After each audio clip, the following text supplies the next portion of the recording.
We're here to make a new type of news. New insights, new styles, and new topics every day. We are News Generation. Main news just for you. It's February 6th here in Seoul. I'm Shin-Yoon, and you're watching News Generation. Joining me in the studio is Walter Lee. Lovely to be here. And Park Ki-hoon. Thank you for having me. All right, now both are here to speak on behalf of people in their 20s and 30s. As usual, let's start with our news feed, which covers different hashtags and news items that have been trending on social media over the past 24 hours. Oxford University has decided to start a 10-week course introducing students to Korean culture and language. The English University launched an opening ceremony to welcome the first Hallyu Academy in the country. Around 20 students attended the event and said they signed up because they wanted to watch K-dramas without subtitles and were very interested in K-culture and content. The Hallyu Academy will hold online classes every other Saturday for 2 hours, teaching certain intricacies of the Korean language and introducing key historical and modern figures.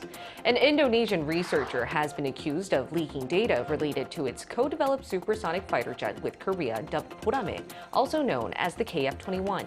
This individual was reportedly one of the longest working researchers among the Indonesian development team dispatched to South Korea. The Defense Acquisition Program Administration reported that on January 17th, this technician was caught trying to take out several unauthorized USB drives, including extensive development data. While investigations are still underway, the researcher has denied all the allegations. The KF-21 is a large-scale development program that costs over $5.9 billion US, while Indonesia agreed in 2016 to bear around $1 billion worth of development costs. It still hasn't paid about $749 million. Moving on to our last story. Persians on Sunday decided to triple parking costs for SUV drivers, all part of Socialist Mayor Anne Hidalgo's plans to make the host city for this year's Olympic Games a greener and friendlier site for pedestrians and cyclists. More than 54% of the votes cast in the low turnout election supported this measure. Now it will cost around $20 for SUV drivers to park per hour in the city's center.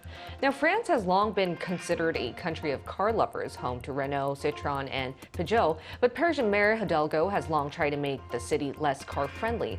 Motor vehicles have been barred entirely from some roads, most notably a River Seine embankment. Bike lanes have also been added in. Now a third of all Persians don't even have a car, and Paris City Hall says that car traffic has come down by half since the end of the 1990s. But SUVs have been denting the progress and fouling air quality. City Hall also said SUV collisions with pedestrians were proven to be twice as deadly than accidents involving smaller cars. Now, here in the studio, what did you guys think about this measure? And do you think it will be effective in achieving France's goal of becoming less car-friendly and bringing air pollutions down? And would it work here in Seoul? You know, firstly, it's great to see Paris's efforts to tackle climate change leading to the Summer Olympics, and I'm in full support for making the world much greener and sustainable, not just for our generation, but for our future generations as well. However, tripling the parking costs for SUV drivers doesn't seem like the best option right now, personally. Perhaps providing subsidies for SUV drivers to maybe change their cars to smaller ones to, better protect the climate could be an option.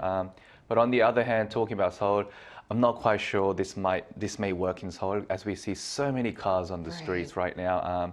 And despite the government's efforts to encourage more people to change their diesel-powered cars into EV, electronic vehicles, to reduce air pollution, the lack of infrastructure in terms of charging stations hasn't helped with their goals. But all in all, I just want to see clearer skies in Seoul and with less fine dust, and not just wear a mask in general. Exactly. In one sense, I am for this type of measure being implemented in Seoul, because sometimes hawkish measures might bring about change. But then here in Seoul, we've recently seen the climate change cards, where on public transport we get massive discounts so that we don't use our individual cars and ride public transport. But I do think we need stronger measures in order to see bluer skies. What are your thoughts on this story? Yeah, so I know that South Korea is trying to make, Seoul greener by at least 2030 by changing a lot of public transport buses into electric buses, and therefore also asking people to go to hybrid to electric as well, which is a great move towards a greener society. But I personally don't see us going from cars to bikes anytime soon. Though we have public bikes for use, you'll see them only in the flatter areas of Seoul. And Seoul is actually quite a hilly city when you actually think about it, and it's not going to be great for people who live in those areas. And And not only that, a lot of people now, these days, live outside of Seoul. So to ride a bike from outside, from the Gyeonggi province into Seoul would be taking too long and people are tired already. So I personally don't see this bike system working here in Seoul. And also, not only bike systems, but the parking system. Even if we triple the parking fee, I do think Korea has a bigger issue, which is illegal parking. There's so much illegal parking everywhere. I'm not sure if this would actually really stop people from riding SUVs. We need more regulations on that front. But one thing is for sure, we need to find a solution to better tackle air pollution and really bring about change for climate change. But in the meantime, let's switch gears to our main discussion topic. Today, we're going to be talking about a habit on the road that's illegal, but sadly quite common, which is causing a lot of safety hazards. It's using phones while driving. So Walter, why don't you start us off by showing us some figures that point to how common people use their mobile phones while driving on the road? Yeah, sure. So if we actually take a look at the screen, I'll be able to show you just how common it is. Though most of us know that it is illegal to be using a smartphone while driving, it still hasn't stopped us from doing so. So 90% of people surveyed know that it is dangerous, which I don't understand what the other 10% are thinking, but 49.3% admit to having used their smartphone while driving. However, I would say that many people might not have been so honest on this survey. With the survey, I think a lot of people might have used their smartphone while driving. I can imagine even 50% more of people using their smartphone while driving. I at least know one of the three panelists here has done it many times, but we won't name who. But yes, I would definitely say that a lot of people know it's dangerous, but still continue to do it. I think it also has to do with media portraying this. We've seen many media content or creators use their phones on the road, right, Kyun?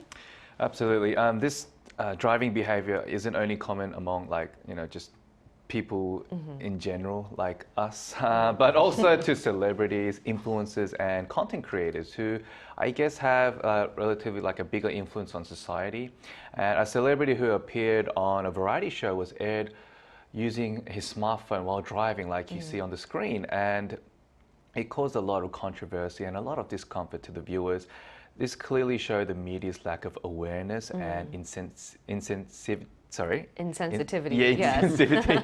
Thank you, Grace. To how dangerous it is to do something else behind the wheel, and not only on television. Many streamers uploaded videos of themselves, using their smartphones while driving, and it kind of showed that it is okay to do so, despite it being illegal. And this definitely is something that is overlooked, especially here in South Korea. So I think there needs to be stricter guidelines and more enforcement under the road safety law. Exactly. And though our generation might be considered the thumb generation, where we always have our phones by our side, I do think that we are aware that this does cause a lot of safety hazards. So my last question for you during our part of our discussion is, what does our generation think about using phones while driving? Well, you say that we're the thumb generation, that's true, and we know that it's dangerous, but it does actually come down to lack of information as well. As I mentioned in my statistics, we do understand that it is dangerous, but there are still around 50% of people who are still doing it. But the MZ generation being the smartphone generation, I say, they are more attached to their phones, therefore making it more enticing to use their phones more often. And obviously now with applications such as social media, texting, etc., we're more enticed to actually use our phones while driving. Some are unaware of actually that there are punishments that come with looking at your phone while driving. So it comes down to lack of information and someone actually teaching them that they shouldn't do it as well. I know, even though it seems like common sense, because no one actively tells you it's illegal, it's something that you can get penalized for, I do think that our generation has a relatively low awareness as to what we can be consequenced by. What about you, Kyun? What do you think our generation, including yourself, thinks about this phenomenon? Using smartphones while driving extends to pedestrians on their phones while crossing the streets. I've seen so many people, many of them who look relatively young, walk around like zombies or smombi, as we call it in Korean. It's a combination of smartphone and zombies. And I had many incidents where they were so close to, just bumping into me. If I had been doing the same thing, I would have probably headbutted each other. We would have probably headbutted each other, and God knows what would have happened next. And even when I'm driving, stopped at the lights, I see so many pedestrians just face down on their phones. And some of them even have headphones on, so they can't even hear or see where they're going, which makes it even more dangerous. And I have been honestly a culprit myself back in the day, walking around with looking at my phone. And I know obviously it's not the safest way to cross the road. And so like nowadays I would always refrain myself from actually, holding onto a phone and just put it in my pocket while I'm actually walking around, or of course when I'm driving as well. And I just hope that this kind of seriousness, this kind of behavior is very serious, and that we all actually kind of like get more information and educate ourselves before we actually get into like a big accident. Exactly, and car companies are well aware that a lot of drivers are on their phones, which is why we're seeing a lot of hands-free functions. But as you mentioned, on the pedestrian side, we always think that the driver wouldn't be on their phone. We'd be like, okay, they would swerve around us and we wouldn't be hit, but it's actually not the case. And that's why we're now going to include an expert who can tell us more about the dangers using our phone on the road poses. Stay tuned for our live interview.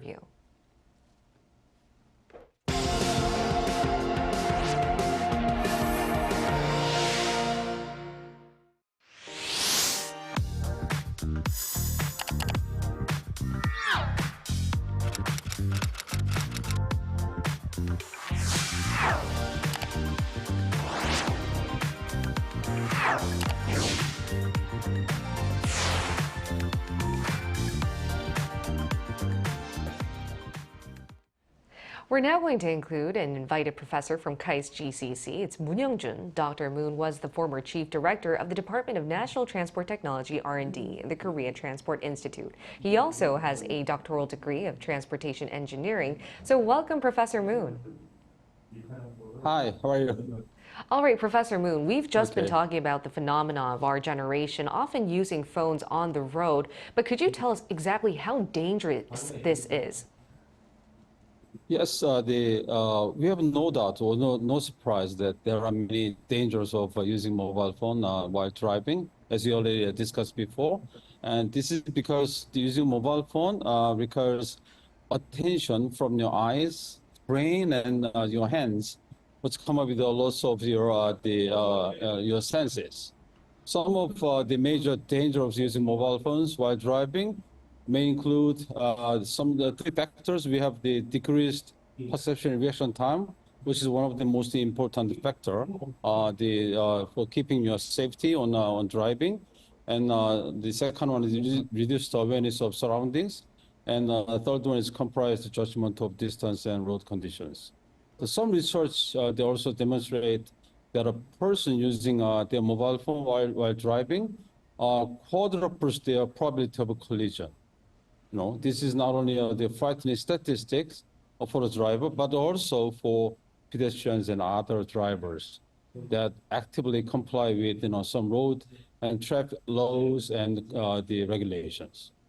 Right. And are there any figures or stats that show how many deaths or accidents occur through this phenomenon?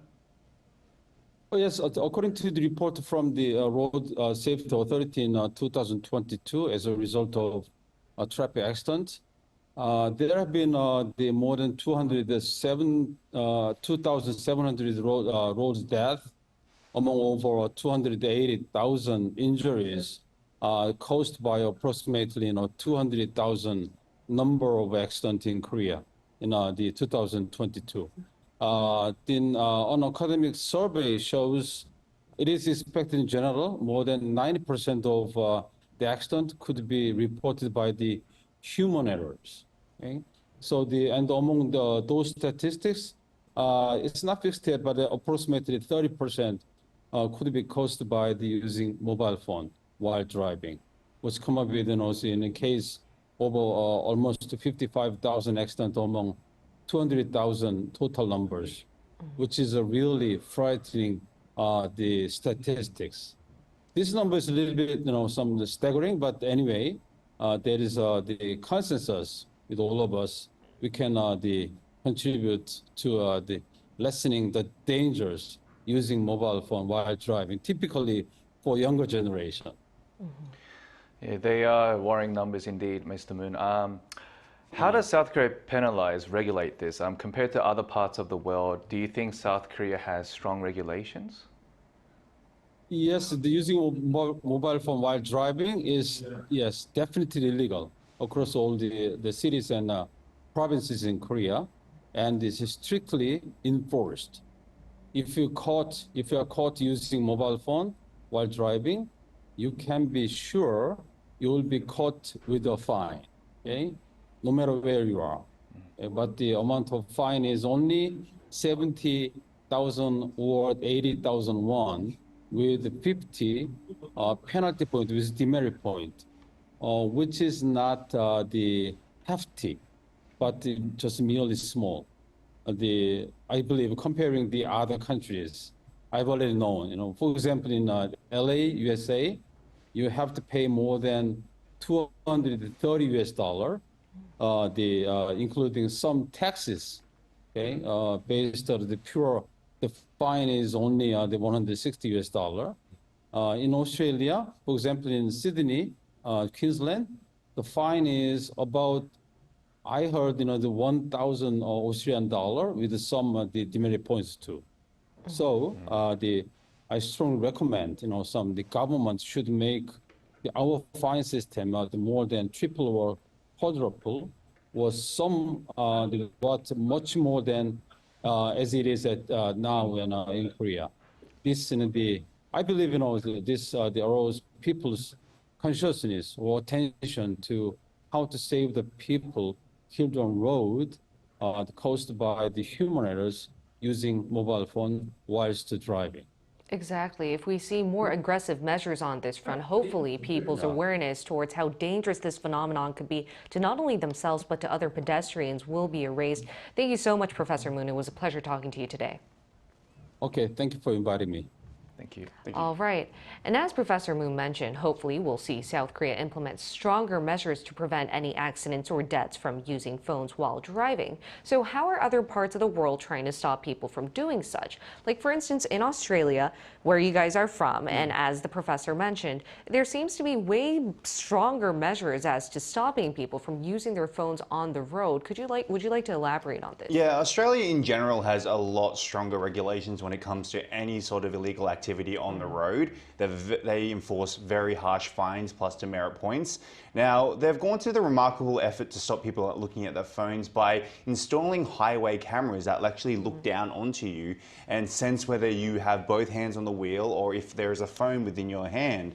Now, as the professor said, that there is approximately a $1,000 fine for that, and that's obviously very different compared to here in South Korea, which is like about 65 Australian US dollars. I think it's about $1,116 actually to be approximate. But yes, there's obviously a lot more strong regulations, and therefore we are seeing a lot less people using their phones or instead using wireless connections or things like that. Devices, Yeah, hands-free connections as well. So this is something that I think we should do in Korea, is by upping the fines, to be honest with you. But there are many other ways as well. Upping the fines and strengthening regulations, because as of now, compared to Australia, it definitely seems like it's a slap on the wrist. Kyun, would you like to add on? Yes, I would like to share an interesting story about my cousin who lives in Queensland, the capital, Brisbane actually, the capital of Queensland, Australia, where Walter is from as well. We had a conversation about how different the lifestyles were from Korea to Australia, and how I kind of missed the relaxing, kind of laid back and not so competitive livelihoods of Australia. And surprisingly, she mentioned how much fines she had to pay recently. And I was like, what kind of fines? And she said she had to, most of her earnings were used up paying those fines from driving. I was like, really? What kind of fines? And she told me that she had been caught being on the phone, and just like what Walter said, there are highway cameras who track you down on the spot. So she had to pay so much fine, even though she was aware and cautious of, I should not not touch my phone. Her bad driving habits got the better of her. So I was thinking, wow, Australia have really strict measures on these kind of things, just like the high-priced cigarettes, and that obviously had positive effects, bringing down the smoking rate. And I think, Australia and many other countries in Europe as well, they are on the right track when they impose strong measures, and people abide to these laws because you don't want to end up paying most of your earnings on fines. So I think Korea should also head in this direction as well. in And the future, yeah. sometimes I think even though we're living in a democratic society and we are living in a free and open society, there sometimes need to be strict regulations because it's habits like this that you can do easily at hand that not only cost your life but others, which is where regulations are needed. And that's exactly why we asked our viewers to share their own ideas to stop people from using their phones on the road. If you take a look at the screen, you can find out what 3 of our users had to share and give us our ideas as to how to stop this. Tiras Bell said, in my freshman year of college, as part of a program to stop distracted driving, we partnered with a local funeral home and staged mock funerals for a few people and friends who were using their phones while driving. Leon said, perhaps create some social media challenges that promote safe driving habits, encourage users to share stories, tips, and pledges to avoid using phones while driving, creating a positive peer pressure effect. Power Ranger said the best way to avoid your phone while driving is to leave your phone alone even if you're using Bluetooth, as long as it's hands-free and not causing any distracted driving habits or causing accidents. So what about you guys? I would like to hear your own innovative ideas or suggestions as to stopping this phenomenon from happening again, starting with you, Walter. Yeah, for me, I try to keep my phone out of sight, out of mind. So what I usually do, to be honest with you, is I turn on my GPS, and that is, even though it's on, it's focusing on me on the road rather than actually what's going through and what's happening. And I'm not looking down, I'm looking basically eye level with the window. So other than that, if I don't need to use the GPS, I will either put it in my back pocket or put it in my glove compartment, just so I don't play around with it. Listen, I can't lie to you and say I haven't used my smartphone while driving. I have, but definitely when it comes to driving close, especially in Seoul when we're so compact, it should be something that you should avoid completely. At all times. What about you, Kyun? You know, along with the continuing development of technology in autonomous driving, perhaps implementing automatic phone lock while driving could be one way to prevent drivers from touching their phones. You know, smartphones nowadays can be connected to any kind of electronic devices, including our cars as well. So obviously, if we can come up with a separate driving mode function application that only works while the car has fully stopped, That's a good idea. could really, you know, improve our driving behaviors and obviously in the end, you know, reduce the number of road accidents. Because at the end of the day, it's about life and death. It is. And hopefully today's episode could facilitate positive peer pressure in the sense that we're encouraging not using phones on the road no matter what. Now, in the meantime, we'll be here every day from 9:30 to 10 a.m. Korea time, bringing you more topics young people are talking about. Special thanks to Walter Lee Lovely to be here. and Park Ki-hoon. It's always a pleasure. All right, and thank you everyone for watching. We'll see you tomorrow. We are News Generation.